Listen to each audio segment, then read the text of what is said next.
Bismillahirrahmanirrahim. This is third lecture, signal conditioning circuits of EMI.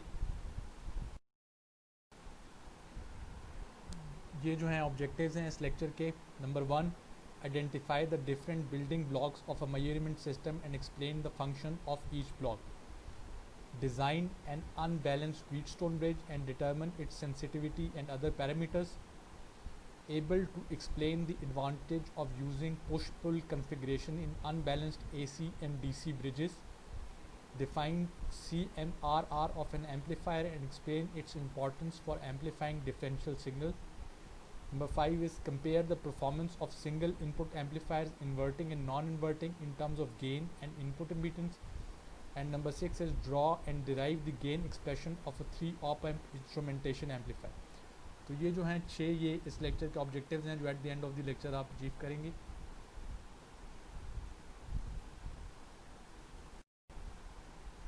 Introduction. ये जो figure है ये हमें elements of a measuring system दिखा रही है. इसमें 3 ब्लॉक्स हैं. नंबर 1 सेंसिंग एलिमेंट, फिर बीच में है सिग्नल कंडीशनिंग एलिमेंट, और जो तीसरा एलिमेंट है वो है सिग्नल प्रोसेसिंग एलिमेंट. इनपुट पे इसका मेजरेंट है और आउटपुट पे इलेक्ट्रिकल आउटपुट है. ये जो बाकी स्लाइड है वो इन तीनों का पर्पस ये ऑपरेशन एक्सप्लेन कर रही है. सब. Number 1 sensing element. Sensing element converts the non electrical temperature, pressure etcetera and electrical signals into electrical signal, voltage, current, resistance, capacitance etcetera. ये सेंसिंग एलिमेंट बेसिकली जो इनपुट होगी उसको कन्वर्ट करेगी एक इलेक्ट्रिकल सिग्नल में जो कि होगी वोल्टेज, करंट, रेजिस्टेंस या कैपेसिटेंस एक्सेट्रा. जो सिग्नल कंडीशनिंग एलिमेंट है उसका पर्पस है कि it converts the variation of electrical signal into voltage level suitable for further processing.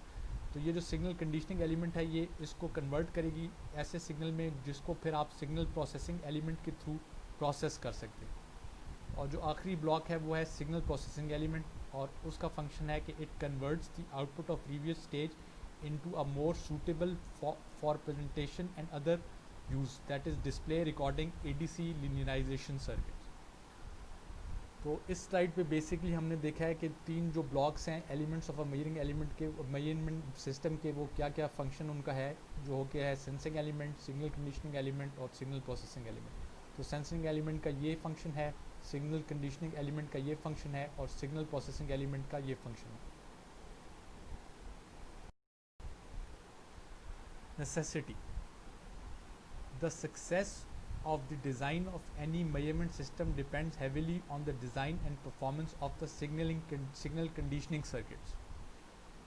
Even a costly and accurate transducer may fail to deliver good performance if the signaling conditioning circuit is not designed properly.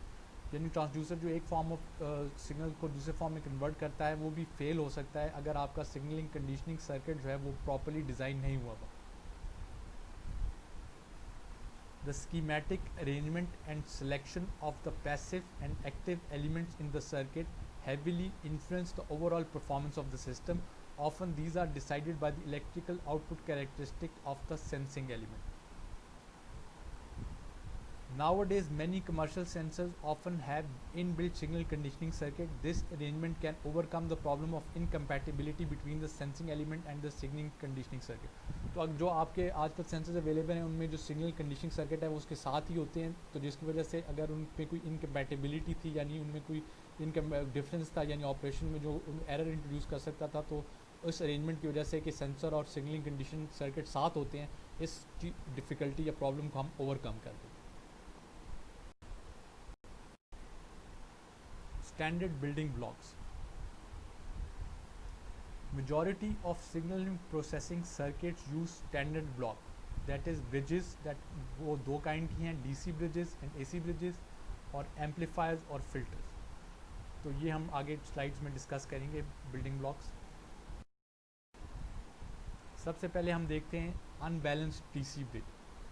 ये आपके पास unbalanced DC bridge है. इसमें आप देख रहे हैं कि 4 resistances लगी हुई हैं और ये जो कि हैं R1, R2, R3 और R4. ये एक अनबैलेंस्ड ब्रिज है. इसमें R2 जो है रेजिस्टेंस जिसका ये E जो है एक्साइटेशन वोल्टेज है और ये E नॉट जो है ये आपकी आउटपुट वोल्टेज है. जिस तरह हम देखेंगे अगली स्लाइड में भी कि जिस तरह ये रेजिस्टेंस वेरी करती है उसी तरह ई नॉट जो है वो वेरी करती है. तो unbalanced bridge has wider applications in instrumentation.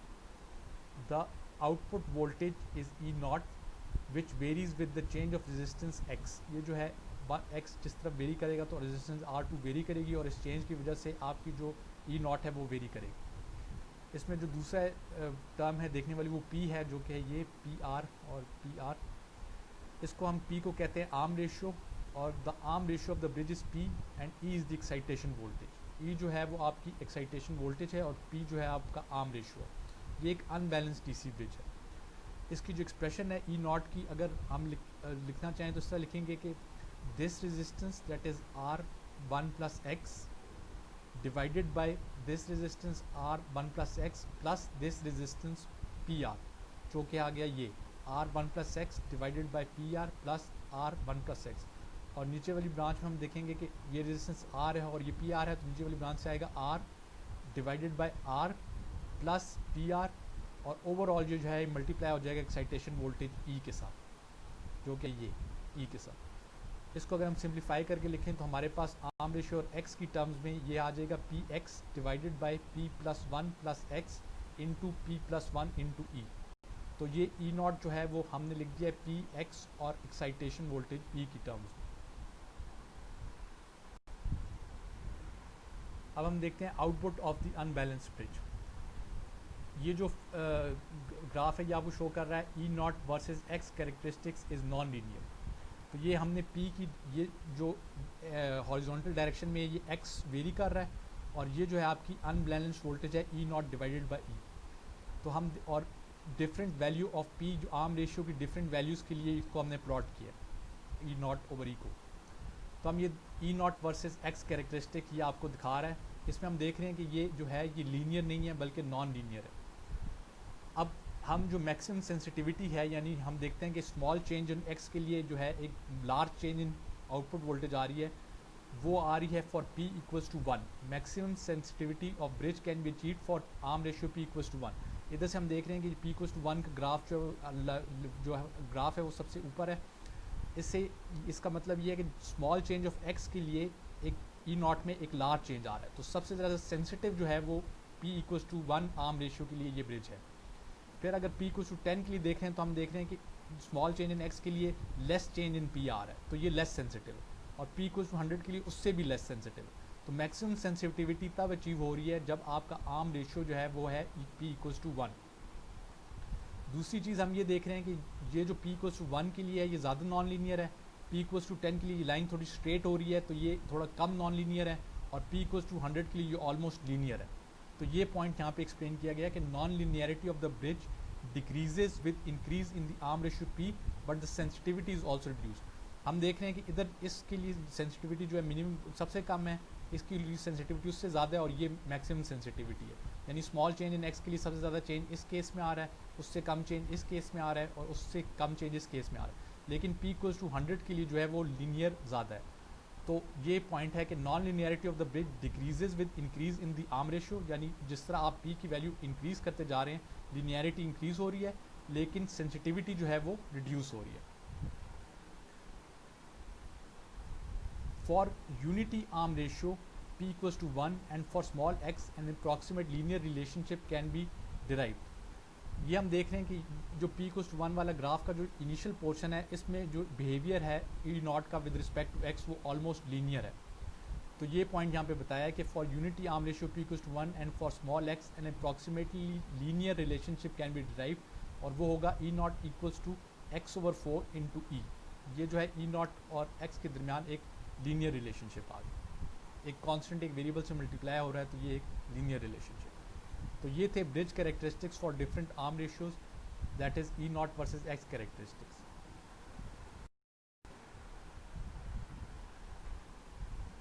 अब हम देखते हैं push pull configuration. The characteristics of an unbalanced Wheatstone bridge with single resistive element as one of the arms can be greatly improve with a push-pull arrangement of the bridge comprising of two identical resisting elements in two adjacent arms. या हम देख रहे हैं कि ये और ये जो रेजिस्टेंस है R3 और R4 जो है ये दोनों आइडेंटिकल है.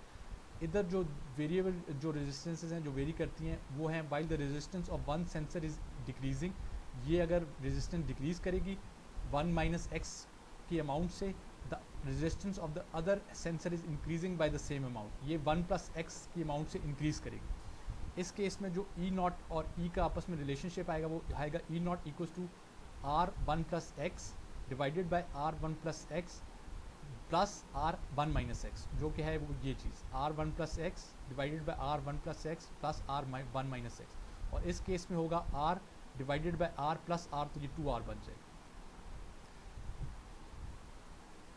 इसको अगर हम सिंप्लीफाई करें तो ऊपर हमारे पास रह जाएगा 1 प्लस एक्स और नीचे रह जाएगा 2, और ये आर कैंसिल हो गया, हमारे पास आ जाएगा 1 डिवाइडेड बाई 2। इसको फर्दर सिंप्लीफाई करें तो फिर हमारे पास एक लीनियर रिलेशनशिप आ गया E naught equals to X by 2 divided by E. तो ये थी unbalanced DC bridge with push pull configuration of resistance sensors.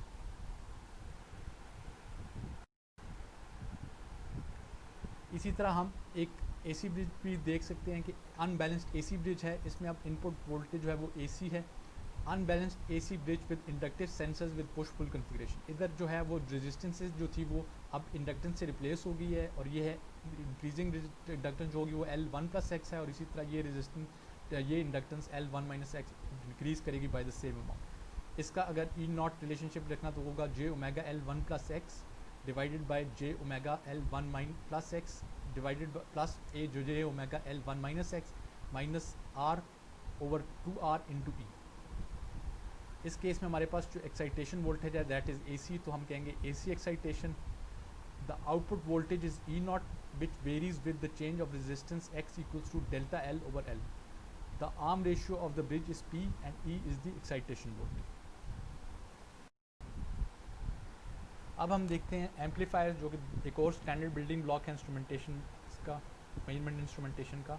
तो अब हम different type of amplifiers discuss करते हैं और उनके एडवांटेजेस देखते हैं और डिसएडवांटेजेस देखते हैं।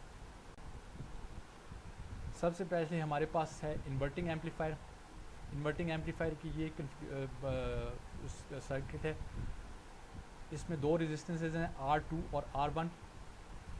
अब हमें पता है कि एक अच्छा एम्पलीफायर वो होता है जिसकी इनपुट इम्पीडेंस जो है वो ऑल इन्फिनिटी हो या इन्फिनिटी हो, ताकि वो लोडिंग ना करे। तो इस केस में जो हमारे पास इन्वर्टिंग एम्पलीफायर है, इस केस में हमारे पास input impedance is finite and approximate which is equal to R1, तो ये इन्फिनिट नहीं है, तो this can load the sensor. और दूसरी चीज़ ये है कि इसकी जो आउटपुट होती है वो इन्वर्टेड फॉर्म में होती है। अगर यहाँ पे आउटपुट पे वोल्टेज है E नॉट और यहाँ इनपुट पे वोल्टेज है E1, तो जो E naught over E1 relation है that is equals to R2 over R1, यानी इस एम्पलीफायर का जो गेन है वो हम इन दोनों रेजिस्टेंसेस के थ्रू डिटरमिन कर सकते हैं। तो ये कैरेक्टरिस्टिक्स हैं इन्वर्टिंग एम्पलीफायर के कि इसकी जो इनपुट इम्पीडेंस है वो फाइनाइट होती है, जिसकी वजह से ये सेंसर को लोड कर सकता है, और जो आउटपुट है वो नेगेटिव साइन बता रहा है कि इसके आउटपुट जो है वो इन्वर्टेड फॉर्म में होती है। ये जो है हमारे पास है अब एक नॉन इन्वर्टिंग एम्पलीफायर। इस केस में हमारे पास जो इनपुट इम्पीडेंस है इन्फिनिट है, तो हमें लोडिंग नहीं होगी, तो ये हमारे लिए सूटेबल है। इस केस में जो will perform better and not load the sensor since the input impedance is infinite. तो ये एक सर्किट है आपके पास नॉन इन्वर्टिंग एम्पलीफायर। इस केस में आप देखते हैं कि यहाँ पे इस पॉजिटिव टर्मिनल पे E1 है, इनपुट टर्मिनल पे नॉन इन्वर्टिंग टर्मिनल पे E1 है, आउटपुट जो है वो E नॉट है, रेजिस्टेंसेज जो हैं वो हैं R1 और R2। तो जो आउटपुट टू इनपुट का रेशियो है वो है E naught divided by E1 is equals to 1 plus R2 over R1। क्योंकि अब ये जो टर्म है ये पॉजिटिव है, इस वजह से आपकी जो आउटपुट है वो नॉन इन्वर्टिंग होगी। और इस केस में भी जो आपकी दोनों रेजिस्टेंसेज हैं that is R2 and R1, वो दोनों डिटर्मिन कर रही हैं कि आपका गेन कितना होगा। तो E naught over E1 equals to 1 plus R2 over R1, और चूंकि इसकी इनपुट इम्पीडेंस इनफाइनाइट है तो this will perform better and not load the sensor.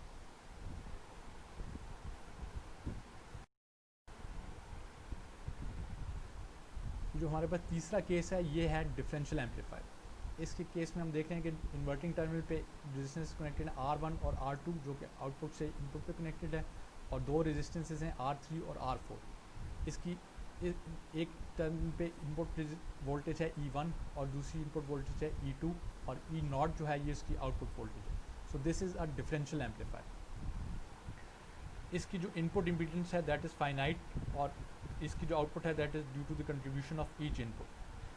जो इसका हमारे पास आउटपुट टू इन जो E0 जो आउटपुट वोल्टेज है उसको अगर हम मैथमेटिकली लिखें तो वो होगा R4 divided by R3 plus R4 multiplied by 1 plus R2 over R1 into E2 minus R2 over R1 into E1। If we select R4 over R3 equals to R2 over R1, यानी अगर इधर हम इस term को R4 over R3 से replace कर दें तो ये जो नीचे आपके पास आ जाएगा R3 और आपके पास ऊपर आ जाएगा R4 plus R3। R4 plus R3 और R4 प्लस R3 कैंसिल हो जाएगा और आपके पास रह जाएगा R4 ओवर R3 और उसको हम रिप्लेस कर दें अगर R2 ओवर R1 से तो ये बन जाएगा R2 over R1 into E2। R2 over R1 अगर कॉमन ले लें तो ये हो जाएगा R2 over R1 is equal to E0 equals to R2 over R1 into E2 minus E1। तो बेसिकली जो ये जो एम्पलीफायर है ये जो डिफरेंस वोल्टेज है E2 माइनस E1 उसको एम्पलीफाई कर रहा है और किस अमाउंट से कर रहा है that is R2 over R1 into the difference voltage is equals to the E0। यानी E2 और E1 का जो डिफरेंस है वो मल्टीप्लाई होगा R2 ओवर R1 से और आउटपुट पे वही वोल्टेज आएगी E0 that will be equal to R2 over R1 into E2 minus E1। Performance of an amplifier. The performance of an operational amplifier is judged by the gain bandwidth product, which is fixed by the manufacturer's specification. Gain basically होगा कि कितनी आपकी कितनी bye कितनी amount से आपकी जो है आउटपुट एम्पलीफाई हो रही है as compared to the input, और बैंडविड्थ होगी कि किस band of width of frequency पे ये एम्पलीफायर ऑपरेट कर रहा है। In the open loop the gain is very high around 10⁵, but bandwidth is very low. In the closed loop operation, the gain is low but the achievable bandwidth is high। तो ये एक trade off है कि अगर आप open loop में operate करें तो गेन जो है वो बहुत हाई होगा और बैंडविड्थ लो होगी। अगर क्लोज लूप में हैं तो फिर गेन जो है वो लो होगा लेकिन बैंडविड्थ हाई होगी। Normally the gain of a single stage operational amplifier circuit is kept limited around 10, thus large bandwidth is achievable. तो हम देखते हैं कि गेन को 10 के अराउंड लिमिट करके हम लार्ज बैंडविड्थ पे अचीव कर सकते हैं। For larger gain, several stages of amplifiers are connected in cascade.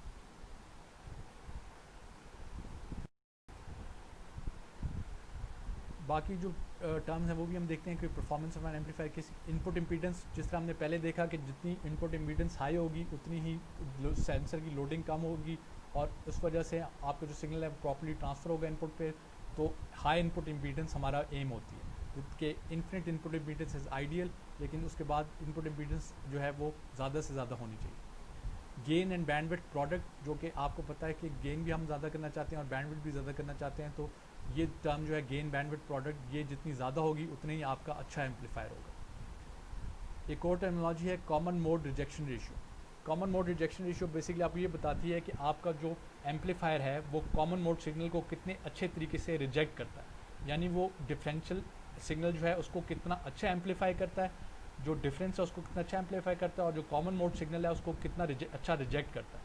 तो ये है, इसको कहते हैं कॉमन मोड रिजेक्शन रेशियो। जो आपका एम्पलीफायर है डिफरेंशियल एम्पलीफायर, उसकी आउटपुट होती है differential AD is the differential gain multiplied by the differential signal plus AC is the common mode gain multiplied by the common mode signal. तो जो common mode rejection ratio है वो basically ratio होता है this AD का यानी differential gain और AC का यानी कॉमन मोड गेन, और इसके हम 20 log the base 10 AD over AC लें तो हमारे पास आता है कॉमन मोड रिजेक्शन रेशियो। इसमें जितना AD ज़्यादा होगा उतना ही कॉमन मोड रिजेक्शन रेशियो अच्छा होगा और जितना AC कम होगा उतना ही अच्छा होगा। अगर कॉमन मोड गेन है किसी डिफरेंशियल एम्पलीफायर का तो वो एक अनवांटेड चीज़ है, क्योंकि AC ज़्यादा होने की वजह से हमारे पास कॉमन मोड रिजेक्शन रेशियो कम आता है, जो कि एक अनडिज़ायरेबल रिजल्ट है। ये जो मैं बता चुका हूँ कि AD is the differential mode gain and AC is the common mode gain of the amplifier. Common mode rejection ratio, that is CMRR, is a very important parameter for instrumentation circuit application, and it is desirable to use amplifiers of high CMRR when connected to instrumentation circuit। यानी हमारे पास ऐसे amplifiers होने चाहिए जो common mode signal को reject करें और differential signal को एम्पलीफाई करें। तो ये हमारे पास इस किस्म के सर्किट्स हमें चाहिए होते हैं इंस्ट्रूमेंटेशन। ये हमारे पास है एक इंस्ट्रूमेंटेशन एम्पलीफायर जो कि ये हमें नज़र आ रहा है। यहाँ पे हम इसकी जो मेजर प्रॉपर्टीज़ हैं वो यहाँ पे गिवन है। The major properties are high differential gain adjustable up to 1000, infinite input impedance, large CMMR that is greater than 80 dBs और moderate bandwidth। तो इस इंस्ट्रूमेंटेशन एम्पलीफायर में हम देखते हैं कि ये कैरेक्टरिस्टिक्स अवेलेबल हैं। It is apparent that no current will be drawn by the input stage of the op amps. Second property, impedance, input impedance is infinite. Looking at the input stage, the same current I flows through the resistance R1 and R2। ये जो current I है चूँकि ये क्योंकि input पे कोई current नहीं जा रहा तो ये सेम करंट फ्लो करेगा तीनों रेजिस्टेंसेज में से। तो जो ये I है that will be equal to E1 minus EI1 divided by R1 that, और ये जो करंट है ये भी सेम रहेगा बट ये हो जाएगा EI1 minus EI2 divided by R2, और जो तीसरा करंट होगा that will B EI2 minus E2 divided by R1। तो ये तीन ऑप एम्प्स इसमें लगे हुए हैं, एक ये है, एक ये है, एक ये है।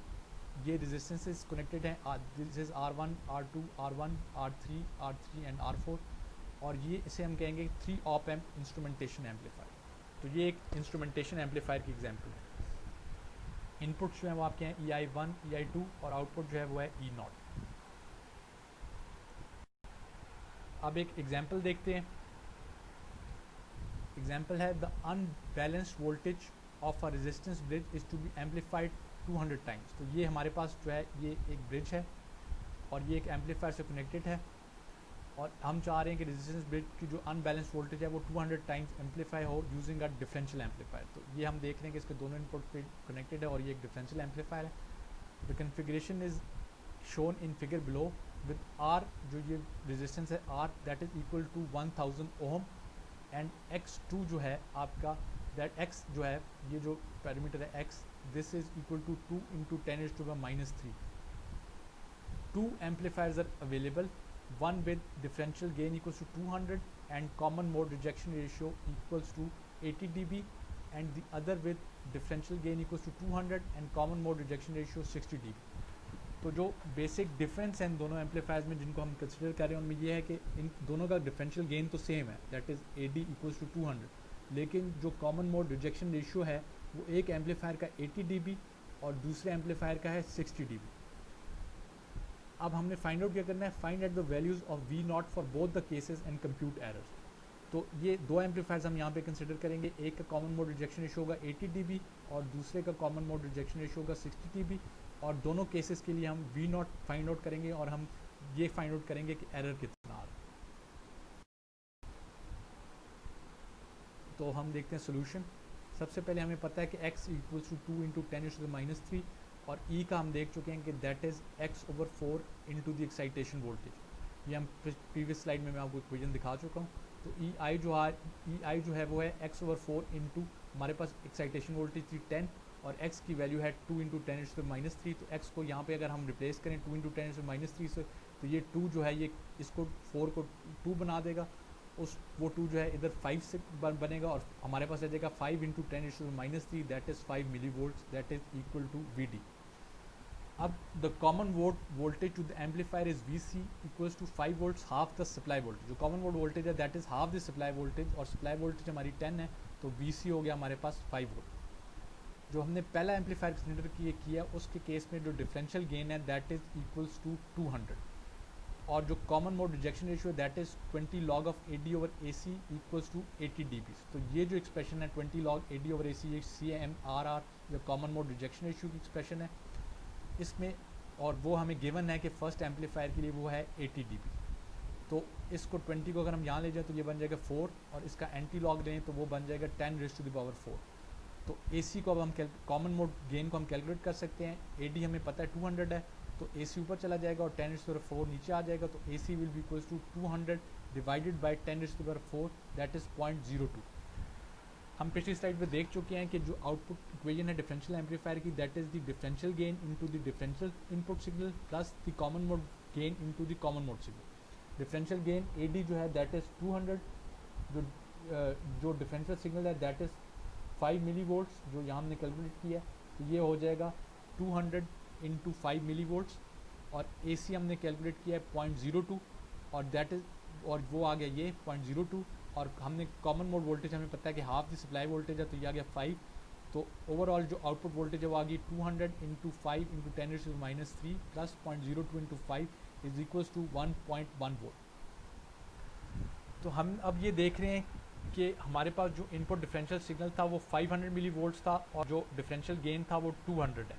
तो जब 200 को 5 मिली वोल्ट से मल्टीप्लाई करेंगे तो हमारे पास आना चाहिए 1 वोल्ट, लेकिन इस केस में चूंकि हमारे पास 0.02 कॉमन मोड गेन भी आ रहा है, जो कि इस डिफरेंशियल वोल्टेज को से मल्टीप्लाई, जो कि कॉमन मोड वोल्टेज से मल्टीप्लाई हो रहा है, तो उसकी वजह से रिजल्ट हमारे पास 1 वोल्ट नहीं आया बल्कि 1.1 वोल्ट आया, इस फैक्टर की वजह से, कॉमन मोड वोल्टेज गेन की वजह से, और कॉमन मोड वोल्टेज गेन की वजह। Ideally the voltage should have been, यही पॉइंट इधर एक्सप्लेन्ड है कि ideally the voltage should have been 1 volt 200 times the bridge unbalanced voltage, but due to the presence of common mode voltage 10% error is introduced।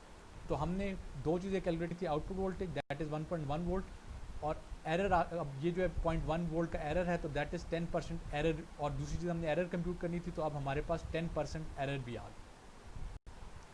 तो ये है first amplifier का case, जिसमें हमारे पास डिफरेंशियल गेन जो है वो है 200 और कॉमन मोड रिजेक्शन रेशियो है 80 dB। Second case, in the second case अब हमारे पास बाकी सारी चीज़ें वही हैं, लेकिन कॉमन मोड रिजेक्शन रेशियो जो है वो 60 dB है, all other values remaining the same. For this case अब हम उसी तरह जिस तरह हमने पिछले केस में कॉमन मोड गेन कैलकुलेट किया है, AC will be equals to 200 divided by 10⁻³ is equals to 0.2। Therefore output voltage जो है वो इक्वेशन हम यूज़ करेंगे कि that is differential gain multiplied by differential input voltage plus common mode gain multiplied by the common mode voltage.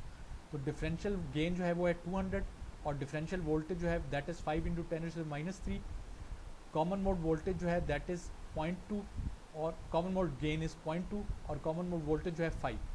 तो इस term को अगर हम कैलकुलेट करें that is 200 into 5 into 10⁻³ plus 0.2 into 5, तो वोल्टेज हमारे पास आ रही है 2 वोल्ट। अब चूंकि हमारे पास common mode signal differential signal था 5 millivolt that is 5 into, और डिफरेंशियल गेन था 200, तो हम चाह रहे थे कि आउटपुट आए 1 वोल्ट, लेकिन इस कॉमन मोड गेन चूँकि अब हमारे पास CMMR जो है वो 80 dB से 60 dB पर रिड्यूस हो गया है, तो हमारे पास कॉमन मोड गेन जो है वो 0.02 से 0.2 बन गया, और वो कॉमन मोड वोल्टेज से मल्टीप्लाई होकर 1 वोल्ट, एक ज़्यादा 1 वोल्ट के बजाय 2 वोल्ट हमारे पास आउटपुट आ गया। तो an error which is an error of magnitude 100% is introduced due to the common mode voltage. तो यही हम कह रहे थे कि हमारी रिक्वायरमेंट ये होती है कि जो वैल्यू है CMMR की, कॉमन मोड रिजेक्शन रेशियो की, वो ज़्यादा से ज़्यादा हो, ताकि हमारे पास जो एरर है वो कम से कम आए। तो ये एक एग्जाम्पल से हमने देखा है कि हम चाहते हैं कि कॉमन मोड रिजेक्शन रेशियो जो है वो ज़्यादा से ज़्यादा हो, ताकि हमारे पास जो एरर है वो कम आए, due the error due to the common mode gain. Thank you.